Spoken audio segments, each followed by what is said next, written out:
하나님 말씀을 우리가 읽도록 하겠습니다. 말씀이 좀 길긴 한데 우리가 오늘 18장 38절에서 18장을 마치고 19장으로 넘어가서 16절까지 말씀을 우리가 함께 한 목소리로 읽도록 하겠습니다. 다 같이 읽겠습니다. 빌라도가 가로되 진리가 무엇이냐 하더라. 이 말을 하고 다시 유대인들에게 나가서 이르되 나는 그에게서 아무 죄도 찾지 못하노라. 6월절이면 내가 너희에게 한 사람을 놓아주는 전례가 있으니 그러면 너희는 내가 유대인의 왕을 너희에게 놓아주기를 원하느냐 하니 저희가 또 소리질러 가로되 이 사람이 아니라 바라바라 하니 바라바는 강도르라. 이에 빌라도가 예수를 데려다가 채찍질하더라. 군병들이 가시로 면류관을 엮어 그의 머리에 씌우고 자색 옷을 입히고 앞에 와서 가로되 유대인의 왕이여 평안할지어다 하며 손바닥으로 때리더라. 빌라도가 다시 밖에 나가 말하되 보라 이 사람을 데리고 너희에게 나오나니 이는 내가 그에게서 아무 죄도 찾지 못한 것을 너희로 알게 하려 함이로라 하더라. 이에 예수께서 가시 면류관을 쓰고 자색 옷을 입고 나오시니 빌라도가 저희에게 말하되 보라 이 사람이로다 하매 대제사장들과 하석들이 예수를 보고 소리질러 가로되 십자가에 못 박게 하소서 십자가에 못 박게 하소서 하는지라. 빌라도가 가로되 너희가 친히 데려다가 십자가에 못 박으라. 나는 그에게서 죄를 찾지 못하노라. 유대인들이 대답하되 우리에게 법이 있으니 그 법대로 하면 저가 당연히 죽을 것은 저가 자기를 하나님의 아들이라 함이니라. 잠깐 쉬었다가 드리겠습니다. 자, 다시 읽겠습니다. 8절부터 시작. 빌라도가 이 말을 듣고 더욱 두려워하여 다시 관정에 들어가서 예수께 말하되 너는 어디로 서냐 하되 예수께서 대답하여 주지 아니하시는지라. 빌라도가 가로되 내게 말하지 아니하느냐. 내가 너를 놓을 권세도 있고 십자가에 못 박을 권세도 있는 줄 알지 못하느냐. 예수께서 대답하시되 위에서 주지 아니하셨다면 나를 해할 권세가 없었으리니 그러므로 나를 내게 넣은 주자의 죄는 더 크니라 하시니 이러함으로 빌라도가 예수를 놓으려고 힘썼으나 유대인들이 소리질러 가로되 이 사람을 놓으면 가이사의 충신이 아니니이다. 물은 자기를 왕이라 하는 자는 가이사를 반역하는 것이니이다. 빌라도가 이 말을 듣고 예수를 끌고 나와서 박석이라는 곳에서 재판석에 앉았더라. 이날은 6월절의 예비일이요 때는 제6시라. 빌라도가 유대인들에게 이르되 보라 너희 왕이로다. 저희가 소리 지르되 없이 하소서 없이 하소서 저를 십자가에 못 박게 하소서. 빌라도가 가로되 내가 너희 왕을 십자가에 못 박으랴. 대제사장들이 대답하되 가이사 외에는 우리에게 왕이 없나이다 하니 이에 예수를 십자가에 못 박히게 저희에게 넘겨주니라. 오늘 말씀이 좀 길었지만 여러분 무슨 의미인지 다 이해하셨죠? 하셨습니까? 그럼 설교가 필요 없어요. 다 이해를 하셨어요. 그렇지만 또 우리가 말씀을 잠깐 생각을 해보겠습니다. 지난 37절까지 말씀 가운데서 빌라도가 예수님을 재판을 했는데 1차 재판이 끝났습니다. 1차 재판이 끝났는데 빌라도가 예수를 향해서 한 재판의 결과는 빌라도가 이런 말을 합니다. 나는 그에게서 아무 죄도 찾지 못하겠다. 다시 말해서 빌라도의 말을 빌리면 혐의점을 발견을 못했습니다. 예수는 범죄자가 아니고 무죄라는 것을 확인했다는 것이죠. 그가 신문을 하면서 예수로부터 들었던 이야기는 예수는 하나님의 나라를 위해서 이 땅에 오신 왕인데 그분이 증거하는 것은 바로 진리고 진리를 통해서 하나님의 나라를 세우는 것이다. 이 땅에서 속한 것이 아니고 이 땅에서 나온 것도 아니고 이 땅의 목적을 위한 것이 아니라는 것을 분명히 말씀을 하셨습니다. 그러한 신문 과정을 통해서 빌라도는 마음의 확증을 가졌어요. 이 사람에겐 죄가 없구나. 이 사람은 예수라고 하는 사람은 죄가 없는 사람이로구나. 이렇게 결정을 내렸습니다. 이렇게 판단이 되고 만약 이 재판관이 결정을 내리면은 그 다음엔 어떻게 해야 되겠습니까? 재판관은 너 당신은 죄가 없으니 감옥에 가시오 이렇게 하는 거 아니잖아요. 죄가 없으면 이 재판장은 무죄 선언을 하고 석방을 하면은 이 재판이 끝나는 겁니다. 그런데 이 빌라도가 그런 일을 하진 않습니다. 오늘 18장에서 나온 말씀 38절부터 보면 그런 이야기 아닙니다. 무죄임을 알고서도 석방이라고 하는 이 집행을 하진 않습니다. 그리고 오히려 그의 마음속에는 정치적인 흥정을 하게 됩니다. 그가 무슨 생각을 하게 되느냐 하면은 예수를 보내줬을 때 자신에게 데리고 온 저 대제사장들이나 이 사람들이 어떻게 생각할까 아마 두려웠을 겁니다. 그래서 꼼수를 하나 쓰기 시작합니다. 이 재판의 꼼수라는 게 무섭습니다. 그게 뭐냐 하면은 예수를 내세우고 또 한 사람 죄수를 내세워서 둘 중에 하나를 선택하도록 하는 것이었습니다. 그 당시 유대 총독이 이 빌라도가 가진 권한 중에 하나가 뭐냐면 이 유월절, 우리로 말하면 광복절이죠. 이 유월절에 특사를 명할 수 있는 그런 권한이 있었어요. 그러니까 한 사람 정도를 특사로 사면시켜서 형을 집행하고 내보낼 수, 자유를 줄 수 있는 권한이 있었는데 이 빌라도가 바로 그것을 쓰기로 한 것입니다. 이렇게 했던 데는 이 빌라도가 의도가 있었을 거예요. 아마 저들이 원했던 이 예수를 무죄 석방을 한다는 것은 어려우니까 마치 죄인처럼 해서 죄인 둘을 세우면은 나로서는 죄인으로 인정한 것이 아니겠느냐. 그리고 선택권을 저들에게 넘겨버리면 결국 저들이 선택해서 데리고 갈 것이 아니냐. 그럼 나도 좋고 저들도 자신들이 결정했으니까 좋아할 것이고, 그러면 나는 죄 없는 자를 가두어 두는 또는 형을 집행하는 이런 참 양심의 가책을 갖는 일을 하지 않아도 될 것이라는 이런 얄팍한 계산을 가지고 있었던 것입니다. 그래서 내세운 조건이 뭐냐면 바로 예수라고 하는 사람하고 그 당시 예루살렘 성 안에서 폭동에 가담했다가 잡혀온 소위 폭동 주범자인 바라바라고 하는 이 두 사람을 내세웁니다. 누구를 내세웠다고요? 누구를요? 네, 바라바. 뭘 바라바로 하는 거죠? 자, 누구를 내세웠다고요? 바라바가 누구? 예수를 내세웠습니다. 자, 이 폭동 바라바라고 하는 이름은 뭐냐면 아바. 그래가지고 아버지의 아들이라는 이런 이름이에요. 이스라엘 이 히브리 말에서 바라는 글자가 들어가면 아들이란 말이에요. 그러니까 요나 그러면 무슨 말이죠? 예, 요나의 아들. 그럼 아바 이러면 요나의 아들요? 예, 라바가 아니고 아바의 아들, 아버지의 아들이에요. 바라바는 그런 이름을 가지고 있어요. 그런데 일설에 다른 어떤 성경에 보면은 이 바라바 이름이 예수라고 그래요. 예수 바라바예요. 그러니까 예수라고 하는 이 메시아와 예수라고 하는 바라바, 이 두 사람 중에 선택을 하도록 했다. 성경에 또 그렇게 기록되어 있는 곳이 있습니다. 마가복음에 보면 좀 그런 내용이 있습니다.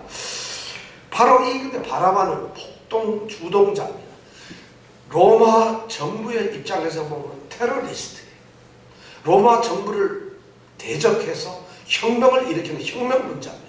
그 당시 이스라엘은 열심당원이라고 하는 이 독립지상 운동가들이 있었어요. 소위 반체제 운동가들이 있었죠. 그 사람들은 이 이스라엘 백성들 사이에 스며들어가지고 로마를 대항해서 폭동도 일으키고 로마군들을 습격하기도 하고 또 이스라엘 백성을 박해하는 사람들을 벌주기도 하는 이런 열심적인 어떤 혁명당원들이 있었습니다. 그 중에 아마 하나가 아니겠나 싶은데 이 바라바가 바로 이때에 체포가 되었다는 것입니다. 그래서 이 빌라도는 바라바와 예수 둘을 놓고 선택을 해서 너희들이 누구든지 원하면 석방을 시키겠다고 이야기를 합니다. 누구를 선택할까요? 이 유대인들이 소리를 지르면서 선택하는 것이 누구냐면 바라바를 선택합니다. 예수는 죽이고 바라바를 구해달라는 거죠. 빌라도 입장에서는 무척 당황이 됩니다. 로마에 대적하는 바라바를 죽여야 되는 것이 자기가 할 일이고 또 마땅히 유대인의 왕이라고 하는 이 예수를 저들이 원해야 되는 것이 당연한데 유대인들은 도대체 머리가 어떻게 되어 있는지 예수는 죽이고 바라바를 달라는 것입니다. 이런 일이 바로 38절에서 40절까지 일어나는 일입니다. 바라바는 지금 무척 당황했어요. 엉뚱한 일을 지금 당합니다. 이 유대의 종교자들, 이 대제사장들이 하는 생각이 뭐냐면 하나님의 나라를 세우시기 온 그 왕, 자신들의 그렇게 기다리던 메시아가 왔는데 그 메시아를 거부합니다.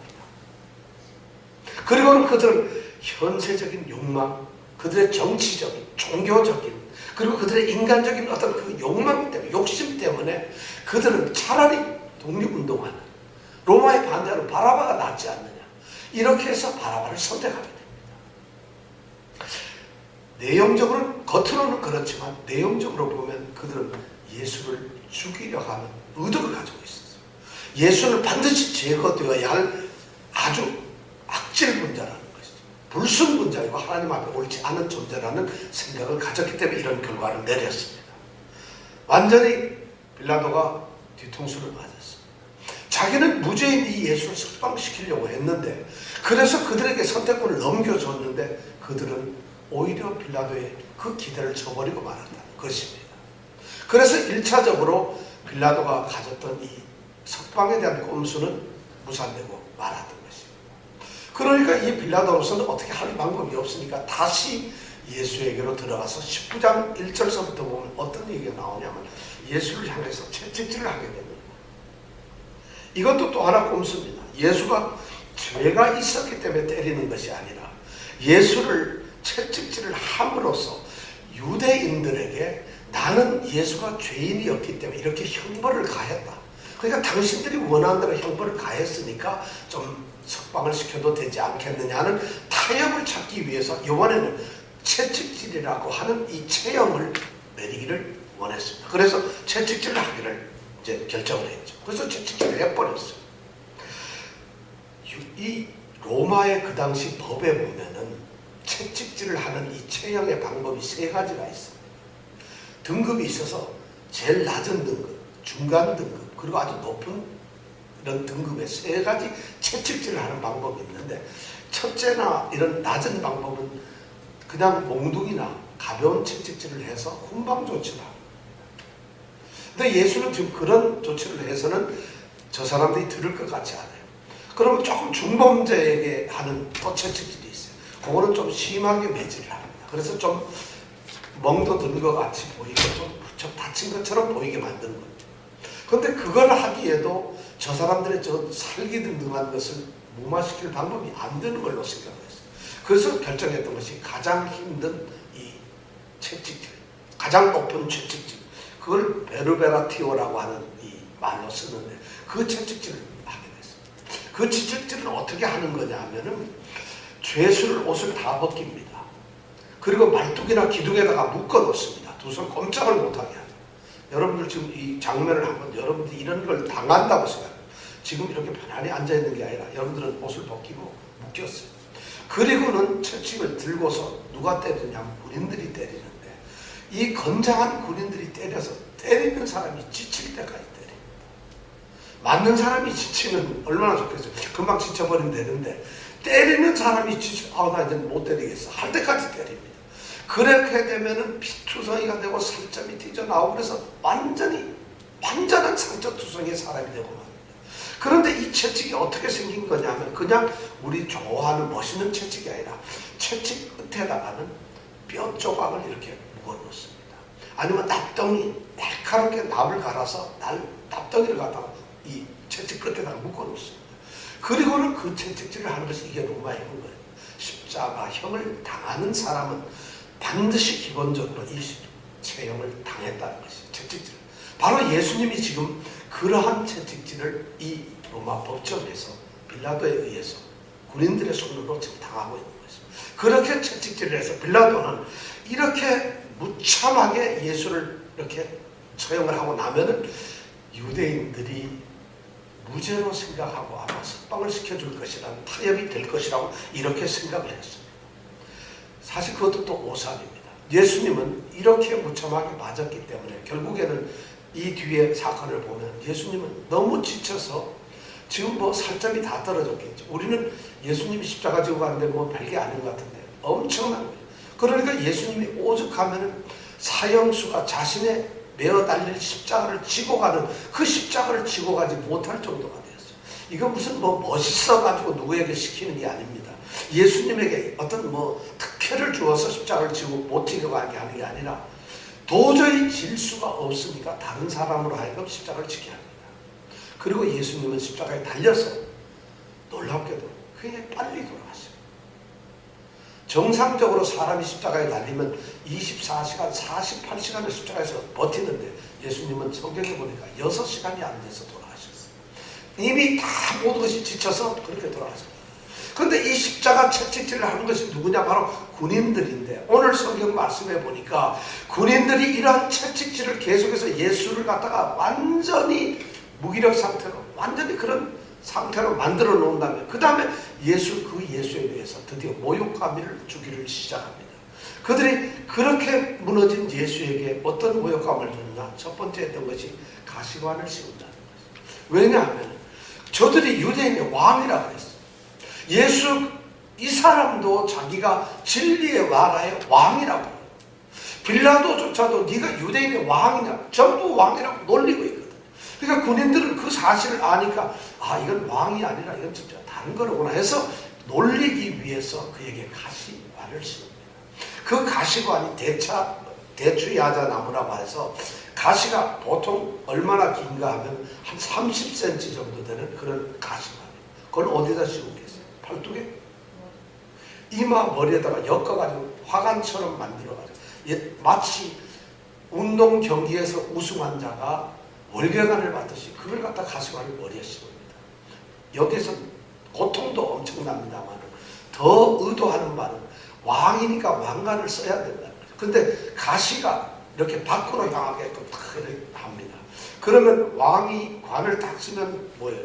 멸관처럼 밖으로 쫙 가시가 뻗어 너무 멋지게 되잖아요. 그래서 이렇게 모욕을 주는 거예요. 왕처럼 그렇게 만들어요.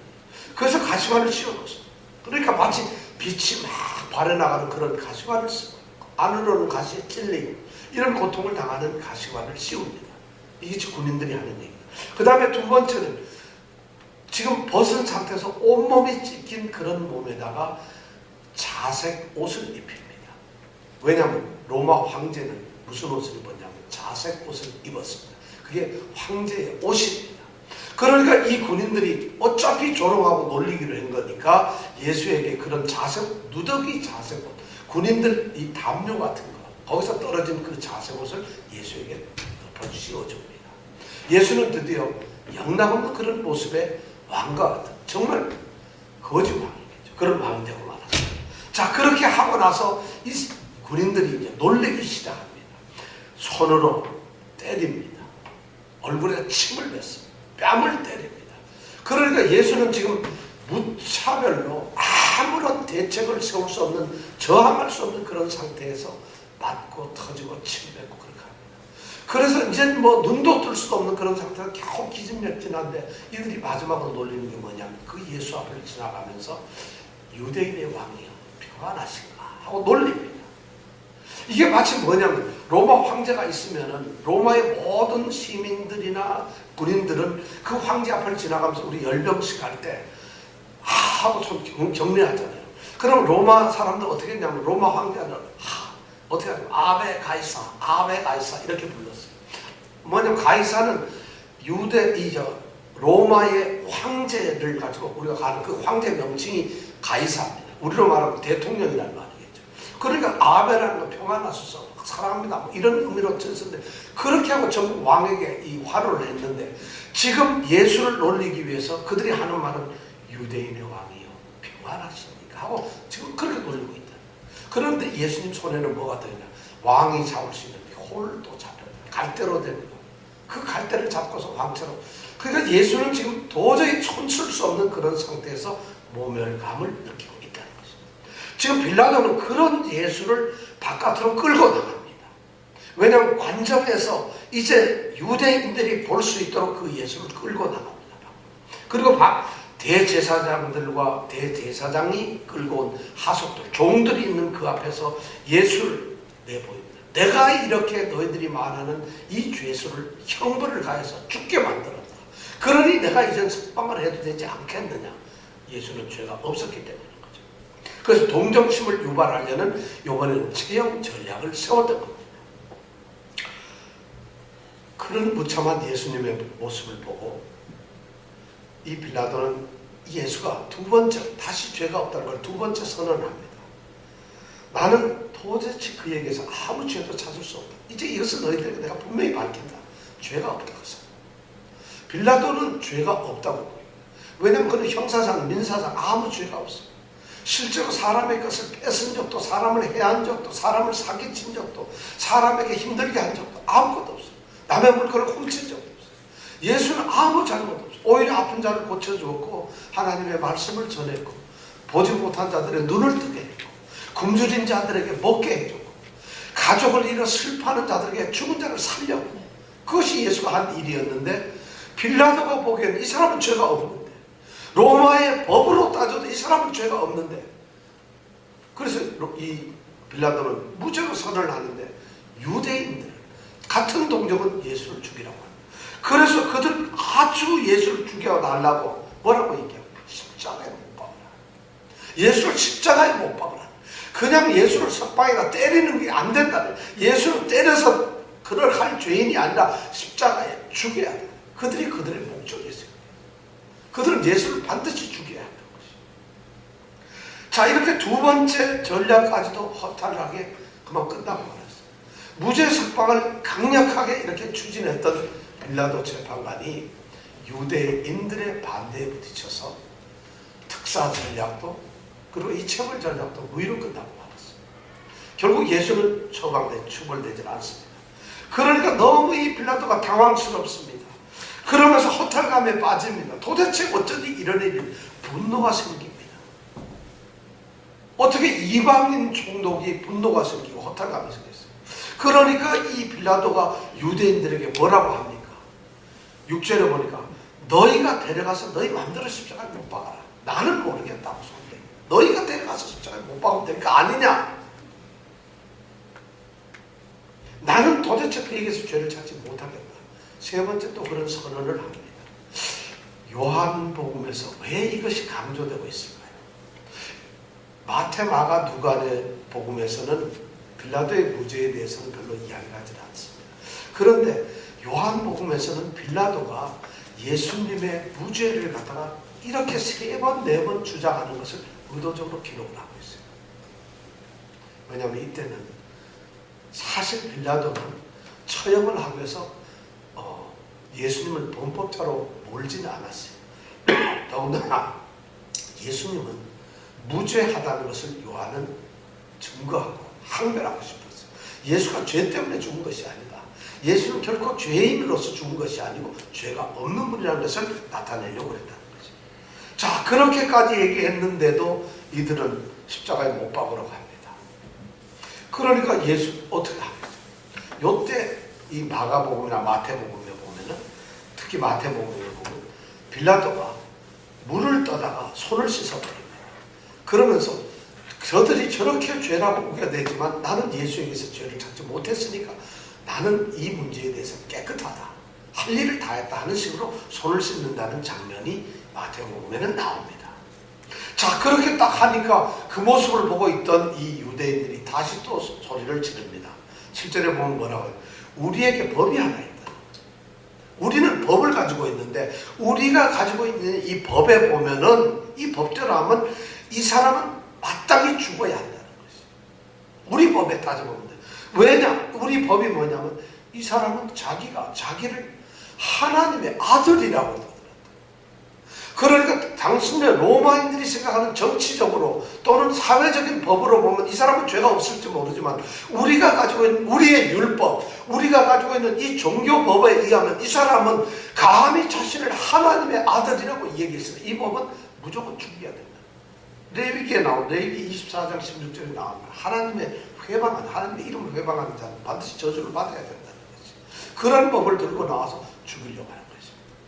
예수님이 하나님의 아들이라고 그러는데 이게 큰 죄긴 죄인가 봐요. 그죠? 하나님의 아들이 아들이라 그러는데 왜 저겠어요?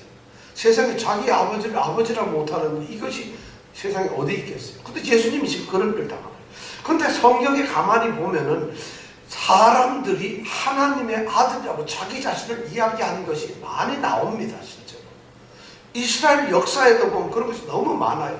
시편에 보면 시편 2편에도 45편, 89편, 110편 뭐 이런 시편에 보면은 왕이 다윗이 자신을 하나님의 아들이라고 얼마든지 얘기해요. 누구는 하나님의 아들이라고 얘기하면 안 죽고 누구는 하나님의 아들이라고 얘기하면은 내가 하면은 뭐요? 로맨스, 남이 하면 불륜, 내로블랑 이런 거. 왜 예수만 이렇게 얘기하면은 이게 죄가 되느냐는 거죠. 근데 실제로 예수님에게는 다른 의미가 있어요. 예수님이 자신을 하나님의 아들이라고 말씀할 때는 예수님 그분은 사실 하나님의 아들이죠. 그러니까 하나님 아들의 권세와 하나님 아들의 능력을 그대로 가지신 분이었고 실제로 하나님의 아들로 역할을 하셨어요. 그런 일을 하셨다는 거예요. 어느 누구도 그렇지 않았죠.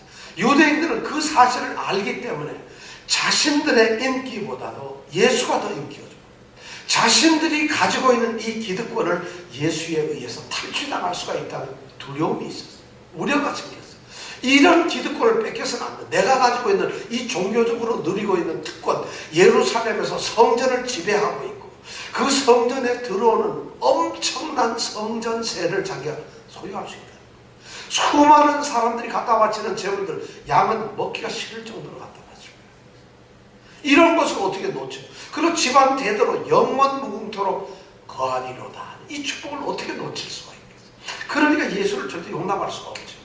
그래서 요한복음 5장 18절에 보면 이렇게 기록되어 있네. 유대인들이 이로 말미암아 더욱 예수를 죽이려고 하니 이는 안식일을 범할 뿐 아니라 하나님이 자기의 친아버지라 하여 자기를 하나님과 동등으로 삼으시니라. 자기를 하나님, 그냥 하나님의 아들이라 하는 게 아니라 하나님은 내 진짜 친아버지다. 그래서 나는 자기는 하나님과 똑같아. 이런 말을 했다는 것이 하나님의 아들이라는 거죠. 빌라도도 놀라고 온 세상에 놀라는 일이 벌어졌죠. 자, 8절에 보면 빌라도가 뭐라고 얘기를 하냐면 빌라도가 이 말을 듣고 더욱 두려워했다고 나와 있어요. 빌라도가 그 말을 듣고 갑자기 두려워졌어요. 왜 그랬을까요? 빌라도는 이스라엘 백성들이 믿는 여호와 하나님을 믿는 사람이 아닙니다. 로마의 이방 종교를 믿는 미신을 섬기는 그런 사람이었어요. 우상을 섬기는 자였어요. 그런데 자신이 무죄로 판결한 이 사람에 대해서 저 유대인들은 극구 죄인이라고 그래요. 근데 그 죄목이 뭐냐면 하나님의 아들이라는 거예요. 그 말을 들은 이 누구예요? 빌라도가 갑자기 두려운 거예요. 왜 이 사람들은 저토록 예수를 죽이려고 길을 쓰고 있는가? 저 사람들은 왜 저렇게 예수를 죽여야만 한다고 저렇게 발악을 하고 있는 것이다. 이 사람이 하나님의 아들이라는 게 어쩐다? 아니, 하나님의 아들. 혹시 하나님의 아들이라면 이 사람이 뭔가 신비한 걸 가졌다면 두려워지기 시작합니다. 자기가 이때까지 신문을 했고 재판을 했고 채찍으로 때렸던 이 사람이 만약 하나님의 아들, 자기가 생각하는 그 신의 아들이라고 한다면 나는 이제 죽었구나. 두려움이 생겼다. 그러니까 빌라도가 이제 다시 들어가서 그 헐레벌떡하고 예수를 끌고서 도로 들어갑니다. 관정으로 들어가서 그가 9절에 묻는 말이 뭐였어요? 너는 어디로 섰냐? 너 도대체 어디야? 어디 출신이야? 어디서 왔어? 넌 어디서 존재야? 하고 묻습니다. 이 빌라도가 이것을 묻는 것은 예수가 고향이 어디냐, 갈릴리에서 왔냐 이걸 묻는 게 아니에요. 너는 이 세상 출신이 아니면 정말 내가 모르는 하나님의 출신이냐. 더 나아가서 너는 정말 신의 나라에서 하나님의 아들이냐, 하나님께로부터 온 신적인 존재, 네가 신이냐 하는 이런 질문을 하는 것이. 예수님이 그 말에 대해서 대답을 하실까요, 안 하실까요? 우리 같으면 yes, okay. I'm sure. 이렇게 얘기를 했어요. 근데 절대로 이 예수님은 대답을 그 말에 대답을 안 해요. 왜냐하면 대답할 가치를 못 느끼죠. 그리고 필요도 없는 거예요. 대답을 아무거나. 자, 빌라도는 더 두려워집니다. 예수님이 뭐라고 말을 해야 되는데 대답을 안 하니까 빌라도가 더 두려워질 거 아니겠어요. 그러니까 이 빌라도는 다시 예수를 그걸 보다가 더 두려움이 생기니까 드디어 얘기를 합니다. 10절에 보니까 다시 묻습니다. 예수님에게. 내가 빨리 말해라. 왜 말하지 않아? 이러면서 하니까 내가 지금 너를 죽일 수도 있고 살릴 수도 있는 그런 권세를 내가 가지고 있는데 지금 빨리 이 순간 말만 잘하면 넌 살 수 있고 말만 못하면 넌 죽는 건데 왜 나한테 그런 권세가 있고 권력이 있는 나에게 말을 하지 않느냐, 이런 질문을 하게 됩니다. 그때야 비로소 11절에 보니까 예수님이 대답을 하십니다. 11절에 뭐라고 예수님이 대답했을까요? 자, 한번 읽어볼까요? 시작. 예수께서 대답하시되 위에서 주지 아니하셨다면 나를 위할 권세가 없으리니 그러므로 나를 내게 넘기는 자의 죄는 더 멀리라 하시니. 예수님은 대답을 하시는데 빌라도가 던지는 질문과 예수님이 하시는 대답이 엇갈려 갑니다. 좀 뭐 맞지를 않아요. 아부가 이런 질문하면 거기에 딱 해답이 나와야 되는데 엉뚱한 답이 나오는 것 같아요. 지금 그런 상황이 벌어지고 있어요. 지금. 왜냐하면 전혀 다른 차원에서 이야기가 진행되고 있다는 거죠. 전혀 다른 차원에서 질문이 이루어지고 있고 전혀 다른 차원에서 지금 대답이 있어요. 영적인 대답을 하고 있어요. 육적인 질문을 하고 있는데 예수님은 영적인 대답을 하고 있어요. 이 질문과 대답 속에는 이중적인 의미가 지금 깔려 있습니다. 자, 이 말씀을 보면 지금 빌라도는 자신의 권세를 내세우려고 말하고 있는데 예수님은 예수님의 권세를 지금 이야기하고 있어요. 물론 빌라도는 예수를 십자가에 처형할 수 있는 권한을 가지고 있습니다. 처형 판결 내려버리고 처형시키면 그걸로 끝납니다. 그런데 지금 예수님이 말씀하시는 것은 빌라도의 그런 권한을 말씀하시는 것이 아니라 그거와는 다른 참된 이 권세를 말씀을 하고 있는 중입니다. 그 참된 권세는 하늘로부터 내려온 거야. 하나님께로부터 내려온 거야. 가이사가 가진 권세도 빌라도 네가 가지고 있는 권세도 이것은 다 하나님께로부터 내려온 거니까 하나님보다도 더 열등한 권세다. 절대 나은 것이 아닙니다. 바로 하나님께로부터 내려오는 권세, 하나님의 권세를 내가 가지고 있다. 내가 그런 권세를 가지고 있는데 네가 어떻게 하겠느냐. 그러니까 너는 나를 죽이려 해도 죽일 수도 없고 너는 나를 살리려 해도 살리는 것이 아니라는 거지.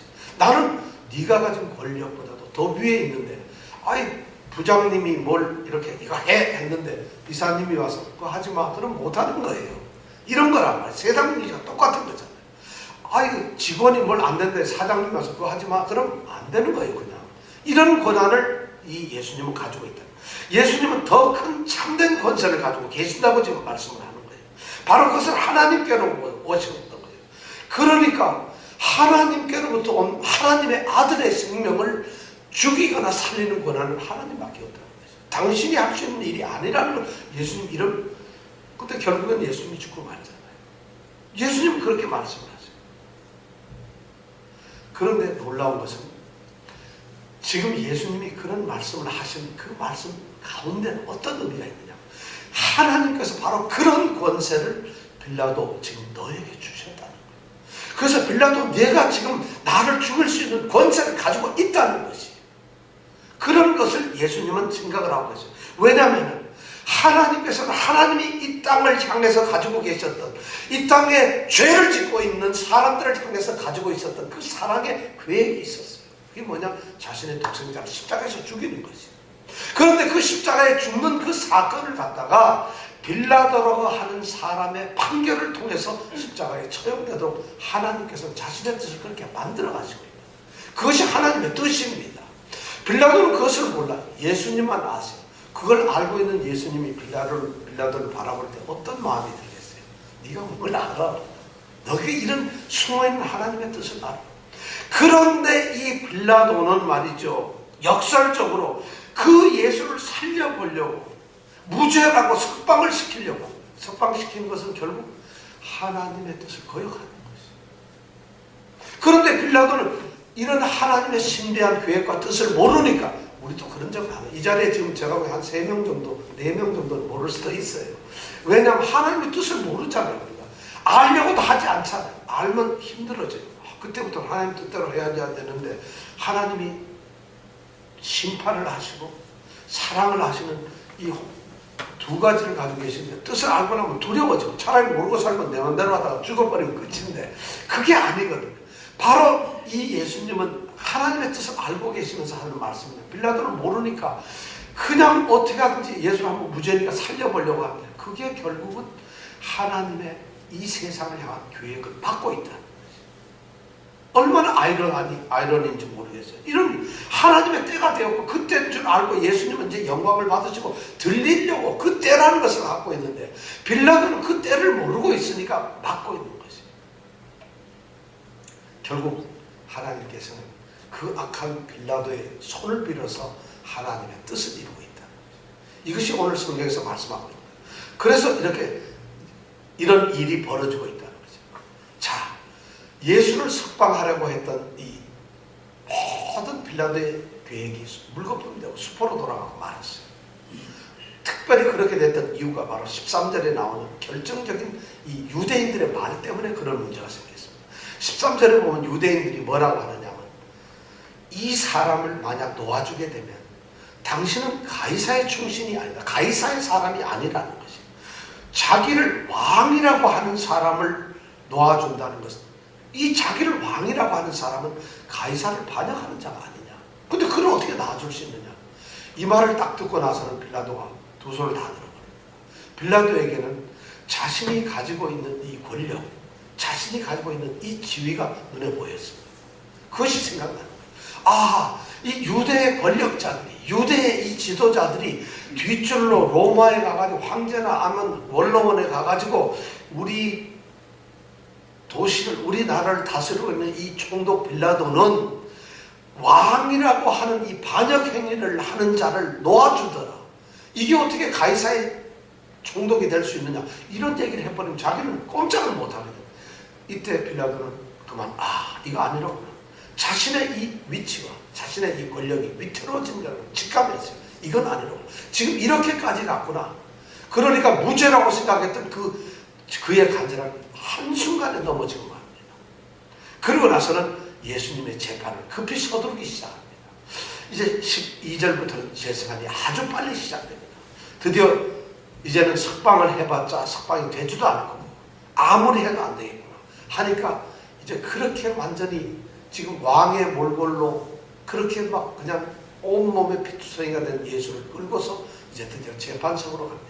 13절에 보니까 박석이라고 하는 재판석에 빌라도가 앉았다고 되어 있어요. 재판장으로 나가는데 이 박석이라고 하는 데는 뭐냐면 관정에서 밖에 나와서 아마 안토니오 요새나 이 관정에는 넓은 뜰인 것 같아요. 그 뜰에 재판석처럼 제일 높은 사람이 앉을 수 있도록 돌을 깔아놓은 좀 뭐라고 할까 높은 의자 같은 상석이에요. 거기에 빌라도가 지금 재판관처럼 앉고 그 옆에는 예수를 세웠어요. 예수의 모습은 어떨까요? 양복을 입은 것이 아니죠. 지금 엄청난 지금 뭐 이런 말할 수 몰골이 흉악한 그런 예수를 세워놓고 있습니다. 자, 그렇게 이제 됐는데 재판 날짜가 언제냐? 오늘 14절에 보니까 그 재판 날짜를 아주 구체적으로 했죠. 6월절 예비일이더라. 6월절 예비일이라는 게 이들이 6월절 예비일은 6월절 아마 안식일일 것 같은데 유대인의 안식일은 금요일 밤부터 시작해서 토요일 저녁까지입니다.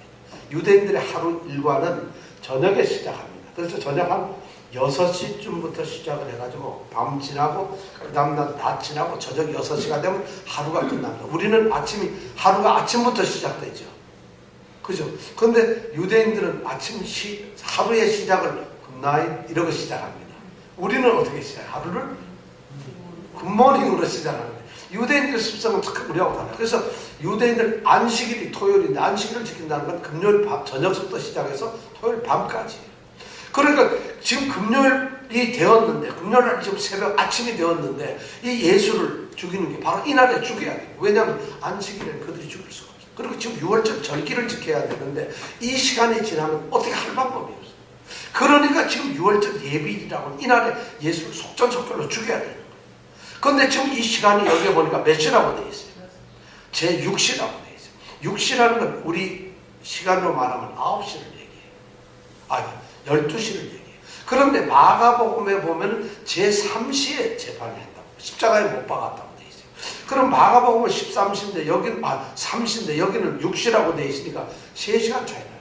12시냐 9시냐 이건 이제 참고해야 되는데 이 당시에는 뭐 우선 참고로 시계가 없었어요. 지금처럼 전화기가 없어가지고 표면은 썸머타임이 시작돼도 바로 시계가 탁 바뀌는 이런 제도가 없단 말이에요.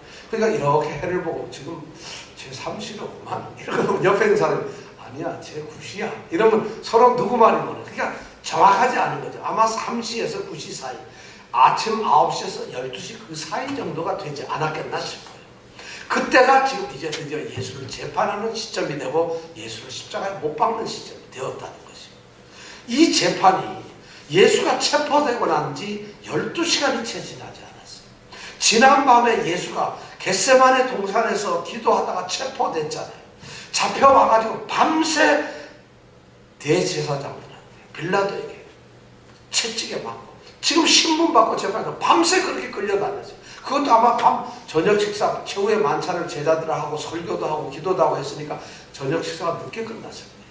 그러면 그리고 또 감람산까지 걸어갔어요. 체포하러 또 왔어요. 그러면 시간이 12시 넘었을 거 아니겠어요. 그러고 나서 붙잡혀가지고 갔다가 베드로가 부인하니까 닭이 물었어요. 그러니까 뭐 새벽 그렇게 맞자 한 7, 8시간 사이에 예수는 체포되고 재판을 받고 그리고 처형돼버리고 마는 거예요. 이런 일이 지금 우리 성경에서 예수에게 가해지고 있다는 것입니다. 이제 재판석에 앉은 빌라도가 옆에 서 있는 죄수 예수를 향해서 얘기를 합니다. 유대인들이 지금 도열해 있어요. 너희 왕이다.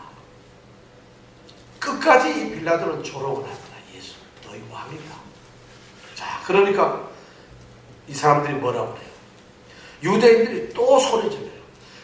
오늘 성경 오늘 말씀에 보면 유대인들 소리 질렀다는 게 한 4번 이상 나와요. 소리를 질러요. 여러분 소리 지르는 사람 문제 많습니다. 저도 소리 지르는 거 굉장히 좋아하는데 여러분 소리 지르지 마세요. 유대인들은 왜냐하면 목소리 큰 게 이기니까 무조건 빌라도가 살려주려면 십자가에 못 박아라, 십자가에 못 박아라 소리 지르요. 자, 근데 15절에 보니까 이 사람들이 또 역시 변함없이 참 우리의 기대를 저버리지 않고 소리를 질러대기 시작. 그러면서 뭐라고 해요? 없이 하소서. 저를 십자가에 못 박아. 그런데 여러분 이 소리 지른 사람들이 누구들이겠어요? 우리가 영화를 보러 가면 말이죠. 예수님이 붙잡히는 패션이라고 하는 영화도 있고 뭐 예수님이 소위 고난받으시는 이 영화를 보면은 예수님이 가시면로만 쓰고 막 재판을 받고 이 사람 한번 십자가에 못 박아라고 막 군중들이 소리 지르죠. 우리가 그거 보면 로마의 이 법정 모습 높은 데 있어가지고 무슨 왕궁 같고 그 저 밑에서 백성들이 수천 명이 모여 소리 지르는 이런 광경을 생각하네요. 그게 아닙니다. 지금 장소가 어디냐면 로마 빌라도의 총독 집 앞이에요. 이 관정은 넓질 않아요. 거기다 총독 관제에 들어갈 수 있는 사람은 아무도 없어요. 누가 들어가겠어요? 들어갈 수가 없잖아요. 그러면 이 총독 관제에서 이제 정치를 보고 행정을 하는 관정에서 마당으로 나왔다, 관정으로 들어갔다, 마당으로 나왔다. 마당이 넓어봐야 한 200명 정도 들어간대요. 그 당시 기록에 보면. 그러면 기껏해야 100여 명, 200명 밖에 지금 마당이 없는 거예요. 그럼 그 사람들이 누구겠어요? 예수를 끌고 왔던 대제사장 밑에서 있는 소위 성전 숭배대들이에요. 제사장들의 종들이에요. 전부 다. 그러니까 전혀 왜냐하면 밤잠 안 자고 예수가 붙잡혀갔는지 아는 백성들은 아무도 없어요. 예수를 호산나라고 환영했던, 예수를 영접했던, 예수를 따랐던, 예수를 믿었던 사람들은 지금 자고 있어요. 예수가 붙잡혀갔는지 모르잖아요. 중환자를 했는지 누가 뭐 카톡으로 전화를 연락을 해주던가 신문에 나이든 그렇잖아요. 누가 무슨 뉴스를 해줘야 될 텐데 아무도 안 해주잖아요. 그러면 이 사람들이 다 모르고 있는데 한밤중에서 새벽에 일어나가지고 재판까지 끝났으니까 알 수가 없어요. 그런데 그러면 이 십자가를 못 박아라 하는 사람이 누구들이겠어요? 그 재판대에 앉아있는 사람은 보나마나 빌라도를 제외한 대제사장과 그의 하속들밖에 없어요. 그래서 몇 절인가요? 여기 6절에 보면은 대제사장들과 하속들이 예수를 보고 소리를 질렀다고 이렇게 말을 하고 있어요. 그 다음은 유대인이라고 표현하고 있지만 실제적으로 소리를 지른 사람은 영화가 잘못됐어요. 군중들이 소리 지르는 거 절대 아니에요. 영화는 이게 그 사람이 성경학자로서 고증을 잘하고 해야 되는데 절대로 제가 보면 군중들이 소리 지른 게 아니에요.